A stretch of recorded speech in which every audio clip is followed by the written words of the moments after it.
Okay, so we're talking about. Thanks for joining us. Thanks for joining us. They know, like and subscribe.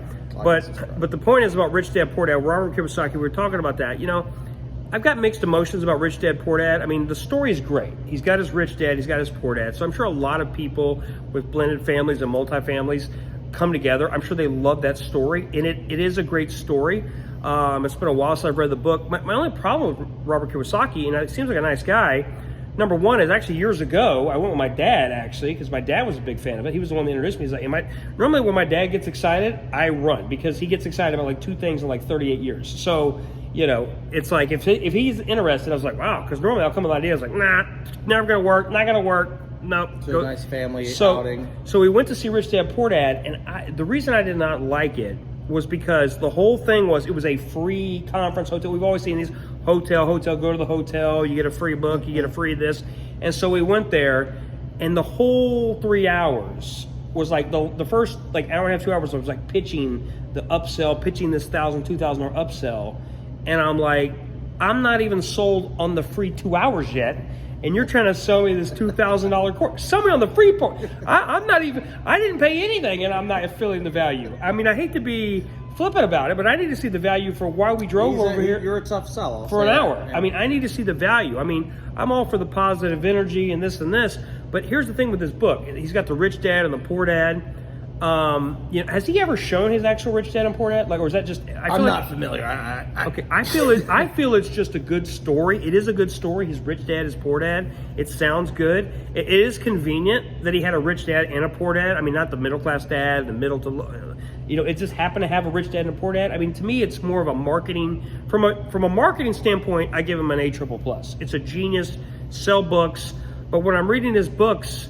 Now, he needs to update some of his books because a lot of these books at the time, he was like, oh, you know, buy this property for 50 grand, 60 grand. Well, you know, good luck with that in today's economy. I mean, sure. People are buying just the worst houses and everything else. And it's also like, we'll just buy an apartment complex. Okay, well, you know, okay, great. You know, $5 million later, yeah. I mean, apartment complexes are going through the roof, right? Sure. What do you think about Absolutely. that? Absolutely. Yeah, I think everybody who is trying to, you know, become financially, find financial freedom. Yeah, financial freedom, financial literacy. Because I've seen they him. don't have the capital. I haven't seen, not to interrupt, I haven't seen Robert Kiyosaki, but in quite a while. You're not related to Robert Kiyosaki. He's like Robert Kiyosaki. No. You're the. Could be a distant relative, but. Maybe I'll work on the book. You know, Rich Son, Poor Son. That would be the you know, the good son, the bad rich son. Cop, poor cop. You know, the rich son, the good son, the bad son. I'll be working on that book. But I'm just saying, like. It's not, to me, it's not concrete. It's not concrete enough. Like, to me, if you're gonna make millions of dollars and you're gonna get to that level, no shade, no problem, but we need some juice. Would you not agree?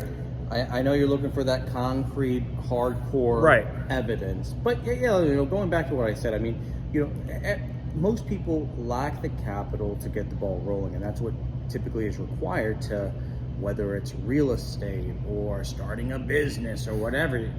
Most people are trying to spend the least amount possible, a couple $100 or whatever they have, you know, not $5, $10, $50,000 just to get the ball rolling. And I think that's the biggest hurdle for anybody. You know, it might be daunting just to get started. I mean, what do you think? I would agree with you. The hardest part, look, here's the reality. When you're starting, it is true. It's an old saying, it takes money to make money. It 100% does. Okay, it doesn't mean you got to spend $3.4 million to make $8.4 million.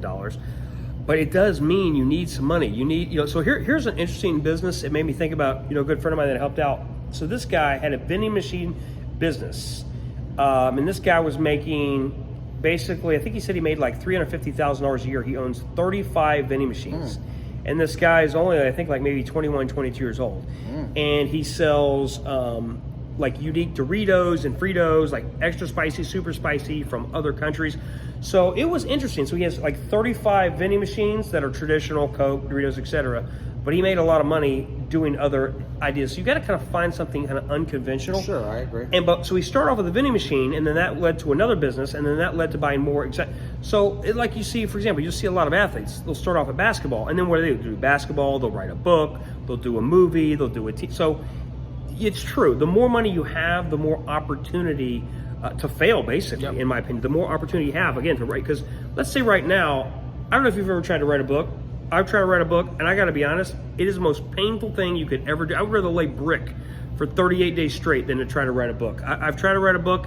It is daunting. It hurts your brain. But, you know, if you just want to spend an extra, say, 30, 40 grand to write a book, you could do that. But then again, in myself, I'm like, if I spend 30, 40 grand to write a book and then it doesn't make any money, or you make $1,000, $2,000, I'm not going to be happy burning 40 grand. I know. Sure. Like Dana White says when he's negotiating contracts, I'm not in the money burning business. Sure.